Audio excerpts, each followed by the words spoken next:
자, 오늘은 저희가 사도행전 강의 이제 28번째 시간으로 사도행전 23장의 말씀을 함께 살펴볼 차례가 되었는데요.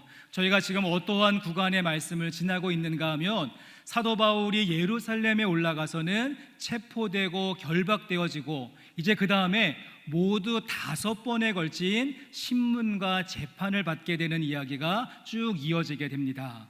저 천부장 앞에서, 산헤드린 공회에서, 그리고 벨릭스 총독 앞에서, 베스도 총독 앞에서, 마지막에는 아그리빠 왕 앞에서 재판받고 신문받는 이야기가 쭉 연결되어지는데, 이 중에서 지난주에 보셨던 말씀은 첫 번째 신문, 그래서 천부장 앞에서 자신의 신앙을 간증하고 나에게는 로마 시민권이 있습니다 라고 자신을 변론하는 이야기가 지난주의 말씀이었다면, 이제 오늘의 말씀은 자리를 옮겨서 두 번째 신문과 재판, 그래서 그 당시에 유대 사회에서 최고의 의결 기관이라고 할 수 있는 산헤드린 공회에서 재판받고 신문받고 있는 사도 바울의 모습을 기록하고 있는 본문입니다.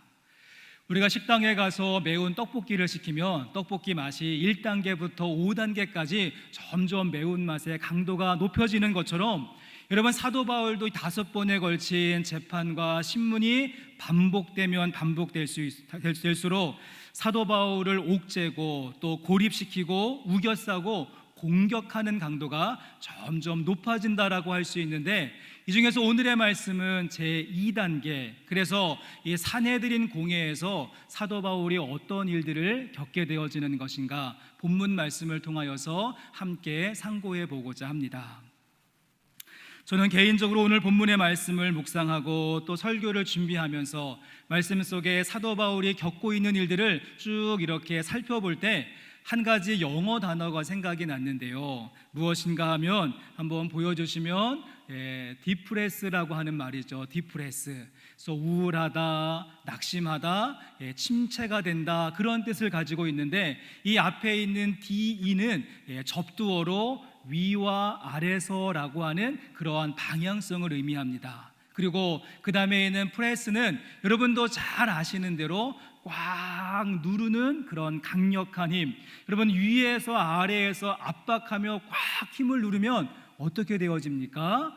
우리가 흔히 이야기하는 찌붕된다. 그래서 꽉 눌려서 우울함과 절망, 낙심과 침체가 찾아올 수밖에 없는데, 오늘 말씀 속에 사도 바울의 현재의 모습은 디프레스, 그래서 꽉 눌려있는 샌드위치와 같은 모습으로 우리에게 발견되어진다는 사실입니다.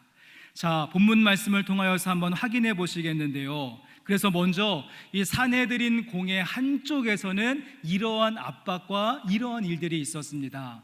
우리 함께 읽은 말씀 가운데 10절의 말씀 찾으시고 10절 말씀 다시 한 번만 같이 읽어보시죠. 함께 읽습니다. 큰 분쟁이 생기니 천부장은 바울이 그들에게 찢겨질까 하여 군인을 명하여 내려가 무리 가운데서 빼앗아 가지고 영내로 들어가라 하니라. 어떻습니까? 사도 바울로 인하여서 큰 분쟁이 생겼다라고 하는 말과 함께 사도 바울이 어떠한 지경에 있었는가 하면, 바울이 그들에게 어떻습니까?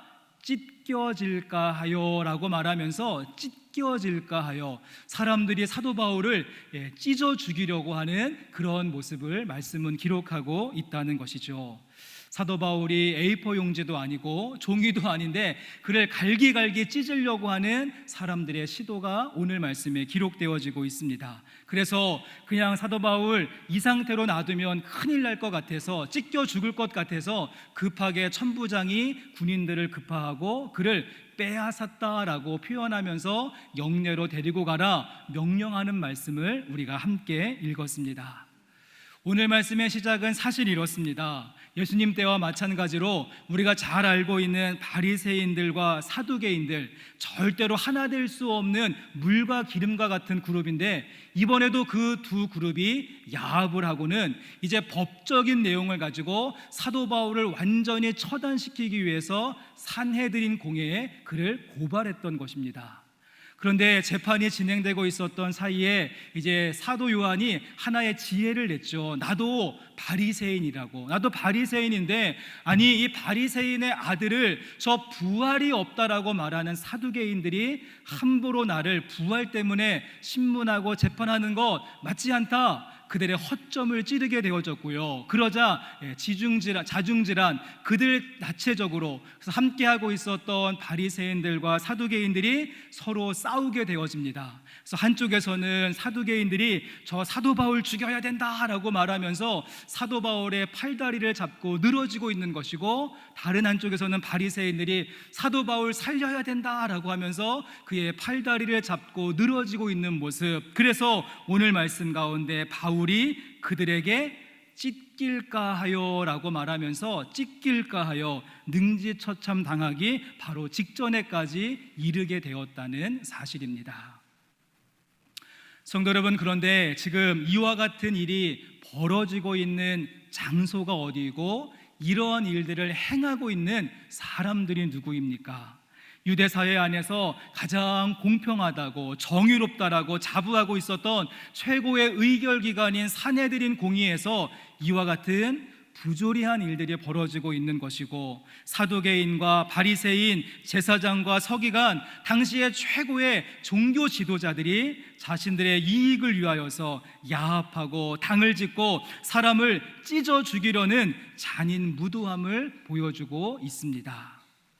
자, 그런가 하면 디프레스, 지금 사도 바울이 꽉 눌려 있는데 지금 한쪽에서는 사도 바울을 찢어 죽이려고 하는 사람들이 있고요. 그러면은 반대쪽에는 어떠한 사람들이 있는가? 우리 12절 말씀과 13절 말씀, 우리 2절 말씀 같이 읽어보겠습니다. 나리샘에 유대인들이 당을 지어 맹세하되 바울을 죽이기 전에는 먹지도 아니하고 마시지도 아니하겠다 하고, 이같이 동맹한 자가 40여 명이더라. 아멘이 안 나오시죠? 예, 와우, 예. 어떠한 사람들이 생겨났습니까? 이번에는 내가 저 사도 바울 잡아 죽이기 전에는 내가 밥도 안 먹고 물도 마시지 않겠다. 식음을 전폐하고 사도 바울을 추격하고 공격하는, 그렇게 맹세하고 당을 짓고 동맹한 사람이 몇 명 있습니까? 40명이었더라. 우리는 살아가면서 정말 한 사람만이라도 나를 집요하게 괴롭히고 악플을 달고 사사건건 시비를 걸면 우린 그 한 사람 때문에 온 몸에 피가 마르고 정말 이제 죽을 맛인데, 사도 바울의 경우는 그와 같은 사람이 40명이 암살단을 만들어서 내가 사도 바울 잡아 죽이기 전에는 먹지도 않겠다, 그리고 마시지도 않겠다, 식음을 전폐한 채 목숨 걸고 사도 바울의 목숨을 노리는 사람들이 40명이나 되어졌다는 것입니다. 우리가 앞에서 보셨던 10절의 말씀은 합법적인 루트였습니다. 나름대로 서기관들과 바리새인들이 하나가 되어지고, 그리고 고발할 내용을 만들고 함께 법을 가지고 해결해보고 사도 바울을 처단하려고 하는 계획이었는데, 그것이 실패로 돌아가자 그 다음에는 불법적인 내용, 서는 암살단을 만들고 40명이 매복하여서 사도 바울을 죽이려고 하는, 여러분 이러한 일들이 사두개인들 중심으로 닌자처럼 카미가제처럼 암살단 만들고 식음을 전폐하며 목숨 걸고 사도 바울의 목숨을 노리는 일들이 벌어지고 있는 장면, 우리가 함께 읽은 본문 말씀의 내용입니다. 여러분 어떻습니까? 정말이지 완전히 디프레스된 그러한 장면이지 않습니까? 샌드위치처럼 한쪽에서는 찢어 죽이려고 하는 사람들이, 다른 한쪽에서는 암살단을 만들고 숨어서 공격하려고 하는 40명의 무리들이, 한쪽에서는 합법적인 방법으로, 다른 한쪽에서는 불법적인 방법을 가지고 이 한 사람 사도 바울 죽이겠다라고 하는 그 디프레스, 압축하고 압축하는 그 일들이 벌어지고 있는 것을 보시지 않습니까? 성도 여러분, 그렇다고 한다면 이와 같은 압박감 가운데 있었던 사도 바울에게, 이와 같은 디프레스를 느끼면서 우울감을 고백하고 있는 이 사도 바울에게 하나님은 오늘 말씀을 통하여서, 우리 주님은 이 사도 바울에게 어떠한 응원의 메시지, 어떠한 말씀으로 함께 하시는 것일까요?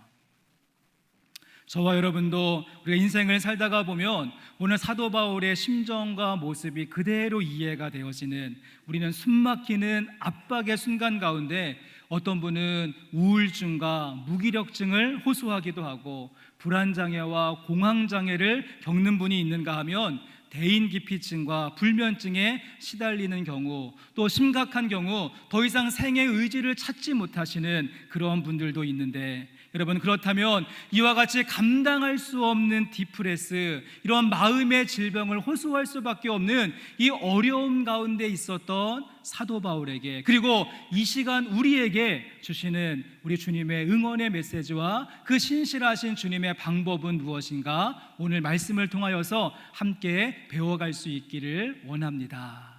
전 만약 하나님께서 우리가 만든 이 응원 수건처럼 여기에다가는 하나님께서 우리를 응원하시는 문구를 적어주신다면 저는 이러한 문구가 적히지 않을까 생각을 했는데요. 한번 다음 슬라이드를 보여주시면 주님께서 어떻게 응원하시는가 하면 오늘 설교의 제목에 해당되어집니다.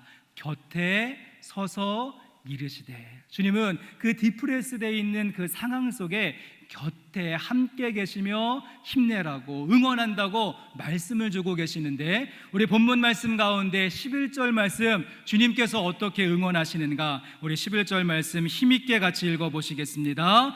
그날 밤에 주께서 바울 곁에 서서 이르시되 담대하라, 내가 예루살렘에서 나의 일을 증언한 것 같이 로마에서도 증언하여야 하리라 하시니라. 아멘. 전 이 말씀을 읽는데 얼마나 제 마음에 큰 위로와 힘이 되던지요. 말씀의 구조를 보셔도 그렇습니다. 찢어 죽이려고 하는 적들이 있는 10절의 말씀, 그리고 식음을 전폐하여서 공격하고 있는 40명의 그 암살단이 있는 12절 말씀, 이렇게 눈에 보이는 적과 눈에 보이지 않는 적이 10절과 12절 말씀을 통하여서 나를 꽉 누르고 있는데, 우리 주님은 그 사이에 끼어 있는 11절 말씀을 통하여서 위로하시고 격려하시고 새 힘을 주시고 있다는 것입니다. 또한 11절 말씀은요, 예수님께서 직접 하신 말씀이시기에 여러분의 성경을 보시면 빨간색으로 처리되어져 있는 것을 확인하실 수가 있습니다. 주님께서 말씀하십니다.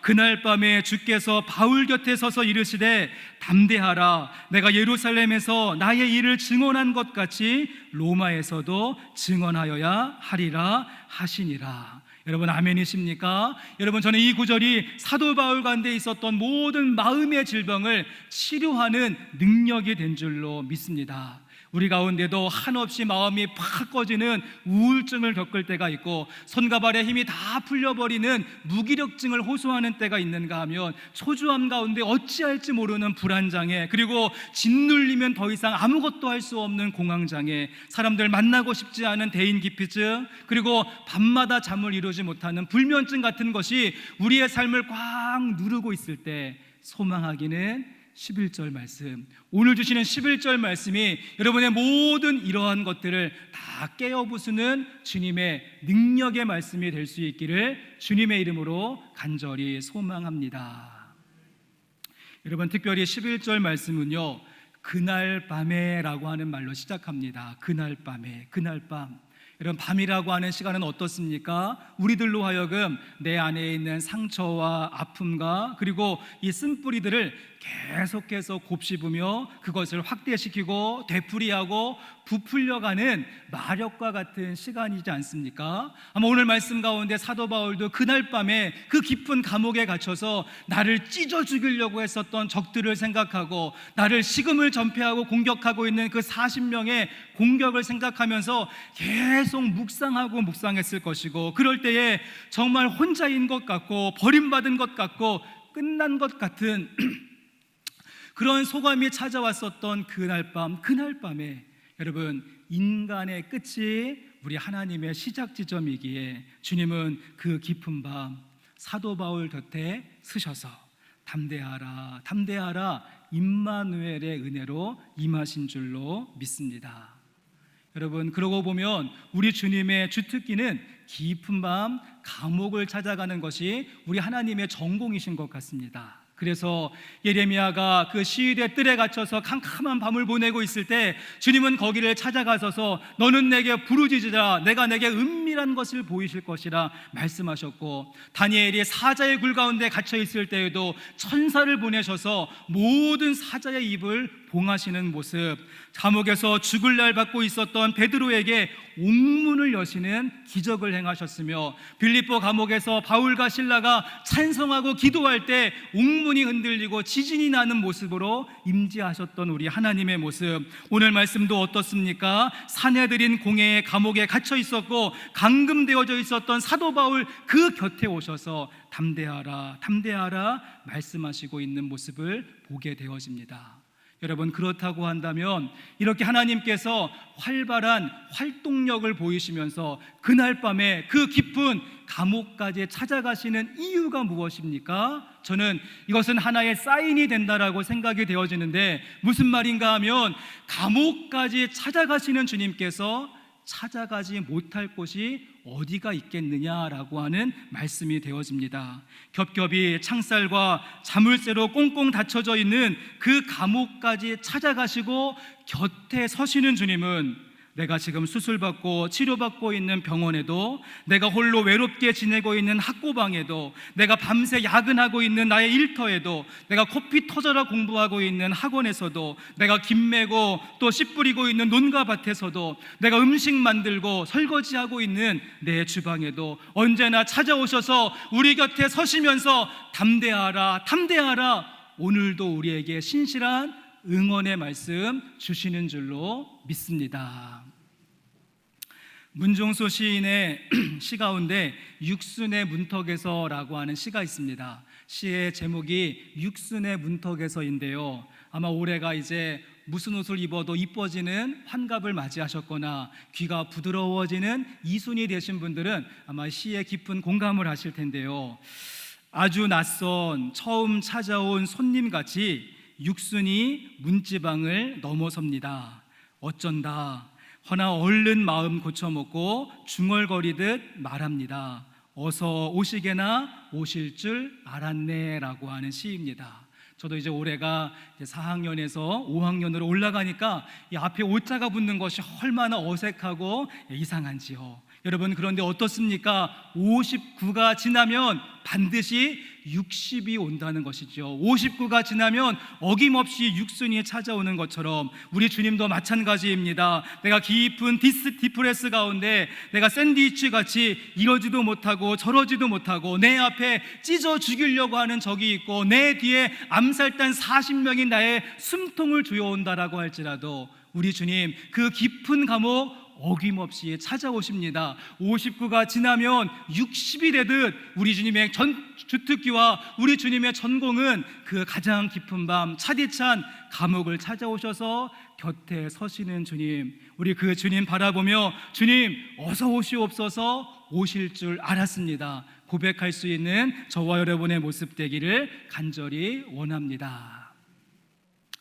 저희가 지금 살펴보고 있는 이 11절 말씀 가운데 사실 조금 더 중요한 포인트가 있습니다. 주님께서 곁에 서셔서 말씀하셨다. 이 말씀도 참 중요한 부분이지만 저는 이것보다 더 중요한 것이 곁에 서셔서 말씀하셨던 우리 주님의 말씀의 내용이 더 중요하다고 생각을 하는데요, 우리 11절 말씀 다시 한번 보시고 주님께서 곁에 서셔서 어떻게 말씀하시는지 11절 말씀 같이 읽겠습니다. 그날 밤에 주께서 바울 곁에 서서 이르시되 담대하라, 내가 예루살렘에서 나의 일을 증언한 것 같이 로마에서도 증언하여야 하리라 하시니라. 아멘. 여러분 정말 아멘이십니까? 3부 예배 들으시는 분들 11절 말씀에 대해서 정말 아멘 하십니까? 여러분 아멘 반품 받지 않습니다. 반품 받지 않아요. 정말 아멘이십니까? 무슨 의미인지 아시고 아멘 하셨습니까? 여러분 사실 우리가 정확하게 의미를 모르시고 11절 말씀 제가 막 강요하니까 아멘 하신 것 같은데, 여러분 11절 말씀 사실적인 의미는 어떤 의미인가 하면 사도 바울의 마음을 촉촉하게 위로하는 말씀이지 않습니다. 이 말씀은 어떻게 본다면 사도 바울에게 더욱더 강도 높은 사명의 말씀을 주시는 것입니다. 이날 밤 주님께서 곁에 쓰셔서 하신 말씀은 너 이제 노임받게 될 것이다. 모든 자유로움을 얻게 될 것이다. 이제 고난 끝났어. 앞으로 잘 먹고 잘 살아. 이렇게 주시는 고난을 피하는 길로서 11절 말씀을 주신 것이 아닙니다. 다시 한번 말씀 보십시오. 그날 밤에 주께서 바울 곁에 서서 이르시되 담대하라. 내가 예루살렘에서 나의 일을 증언한 것 같이 로마에서도 증언하여야 하리라 하시니라. 이 말씀의 뜻은 지금 사도 바울이 예루살렘에 머물면서 정말 말로 표현할 수 없는 찢어 죽이려고 하는 사람들, 그리고 뒤에서 숨통을 끊으려고 하는 40명의 암살단, 이와 같은 어려움 가운데 있는데 이 모든 것이 끝난다는 말씀이 아니라 이와 같은 예루살렘의 어려움, 너가 로마에 가서도 똑같은 일들을 겪어야 될 것이다. 아니, 로마에 가면 이것보다 더하면 더했지 덜하지 않을 것이다. 고난과 역경과 또 주님께서 이루어 가시는 사명을 이루어감에 있어서 처절하고, 그리고 심지어는 그의 목까지 걸어야 되는 참수형이 기다리고 있는 그러한 길이다라고 말씀하시는, 그의 사명을 강화시키는 말씀이고, 주님은 고난을 피할 수 있는 길을 말씀하시는 것이 아니라 고난 가운데 함께 하시겠다. 그래서 예루살렘에서 곁에 서서 함께 하셨던 하나님, 너가 사명 붙들고 로마에 간다면 로마에서도 함께 할 것이다. 오늘 말씀의 내용은요, 너 이제 예루살렘에서 고생 많이 했어. 디프레스 가운데 힘들고 우울했지. 이제는 로마에 가서 베케이션 즐기고 휴가를 즐거라. 휴가증을 주시는 말씀이 아니라 너에게는 지금까지의 일들은 어떻게 본다면 워밍업이었고 연습 문제에 불과했고 이제 로마에서 진짜 실전이 있을 텐데, 그럼에도 불구하고 내가 너와 함께 하겠다 말씀하시는 주님의 음성이 되는 줄로 믿습니다.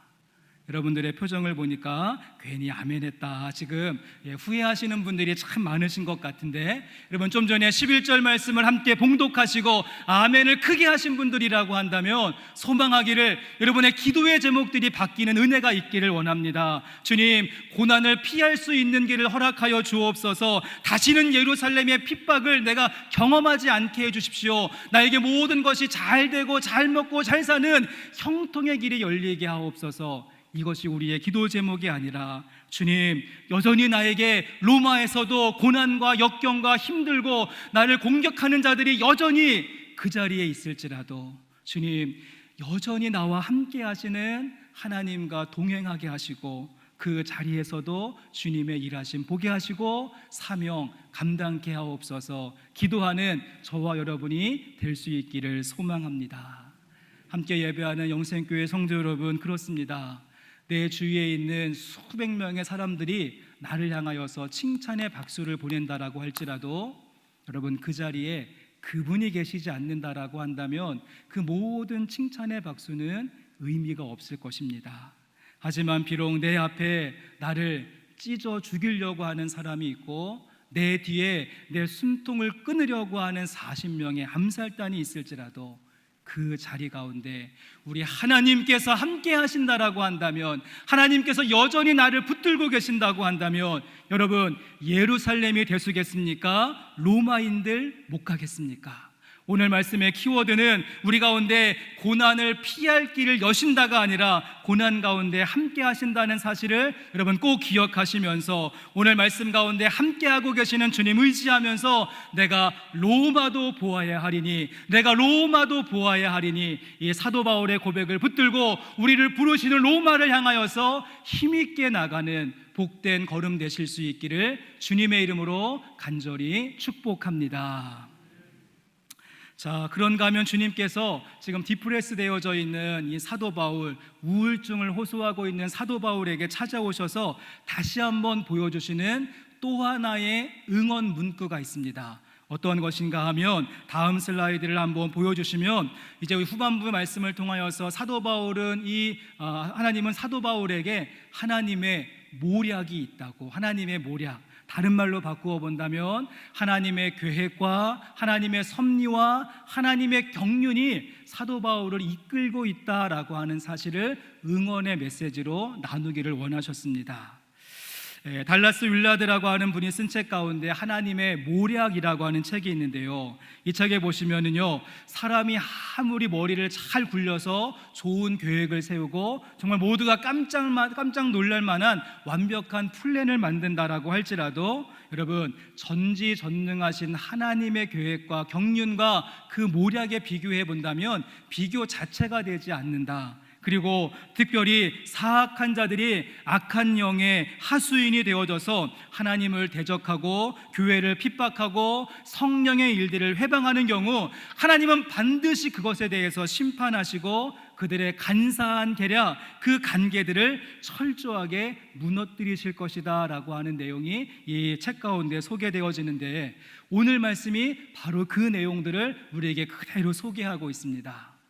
여러분들에게 제가 이제 숙제를 좀 하나 드리고 싶은데요, 오늘 집에 가시면 오늘의 본문의 말씀인 사도행전 23장 말씀, 여러분 후반부의 말씀을 한번 천천히 쭉 읽어보시기를 바랍니다. 얼마나 재미있고 얼마나 익사이팅한지, 아니 성경이 이렇게 재밌어도 돼? 아마 이런 소감이 막 드실 텐데요, 제가 보기에는 오늘 보시는 본문의 말씀 후반부에는요, 범죄의 도시보다 훨씬 더 저는 재미있지 않을까. 그래서는 여기에 보시면은요, 스릴 넘치는, 손에 땀나는 그러한 장면도 나오고요, 완전히 뒤집어지는 역전과 반전의 코드도 있고, 그리고 정말 선한 것이 이기는구나, 해피엔딩으로 끝나는 한편의 영화와 같은 말씀인데, 오늘 집에 가셔서 꼭 한번 이 말씀 읽어보시면 좋겠습니다. 제가 잠깐 스포일러를 좀 해드리면은, 아까 함께 그 동맹하고 당을 짓고 연합했었던 40명의 암살단이 있지 않습니까? 이제 이들이 사도 바울을 처치하기 위해서 그들 나름대로 치밀한 계획을 세우게 되어집니다.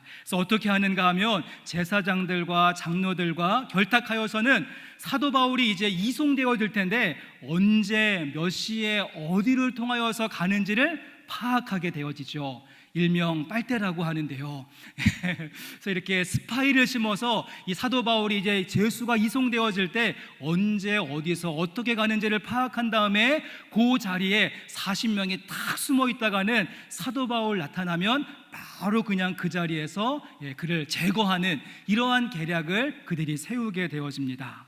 여러분, 그런데 반말은 누가 듣죠? 반말은 쥐가 듣고 낱말은 모두가 다 같이 듣습니다. 다 듣죠. 여러분, 그런데 반말은 쥐가 듣고 낱말은 새가 듣는다는 말처럼 그들의 계획이 그만 새어 나가서 이 바울의 생질, 바울의 조카가 듣게 되어지고 그 사실을 바울에게 알려주고, 바울이 또 그것을 백부장에게 이야기하고 서로 협력하고 도움을 구해서 그 40명의 암살단들이 만들어 놓았던 그 간사한 계략, 그 간계가 완전히 무마되어지고 그 모든 올무와 함정에서 사도 바울이 구출받게 되어지는 이야기.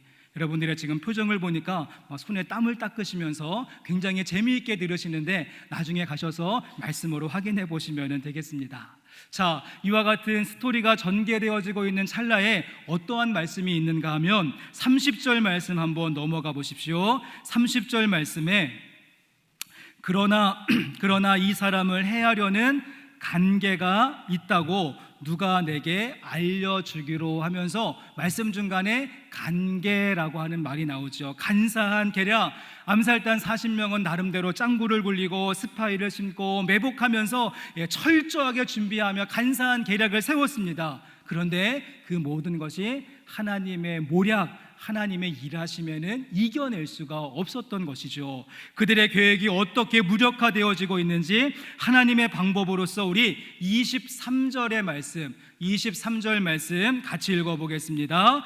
백부장 둘을 불러 이르되 밤 제3시에 가이사랴까지 갈 보병 200명과 기병 70명과 창병 200명을 준비하라 하고. 계산이 빠르신 분들은 한번 쭉 더해 보시죠. 총 몇 명입니까? 그래서 보병 200명, 그리고 기병 70명, 창병 200명 다 더하면 얼마입니까?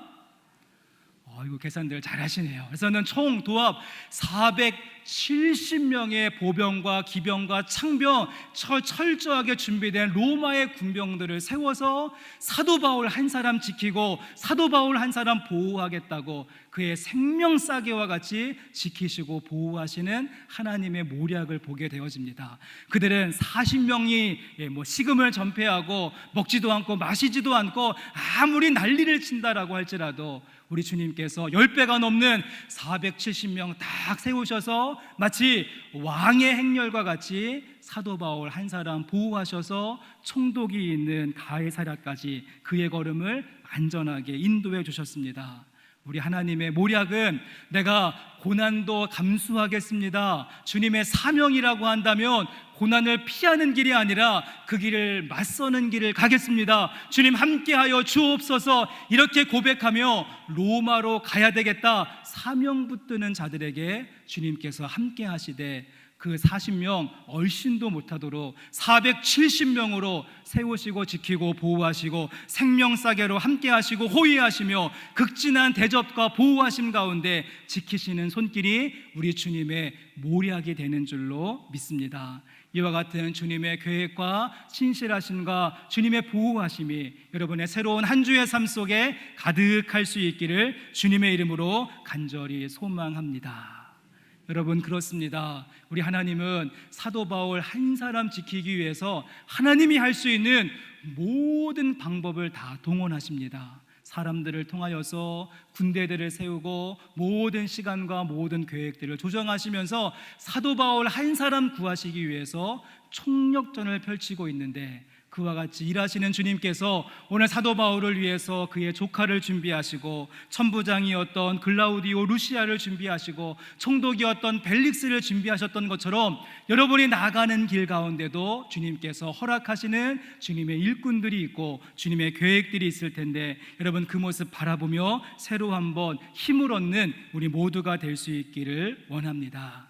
40명의 암살단은 죽이려는 계획을 세웠는데 우리 하나님은 살리려고 하는 계획을 세우셨습니다.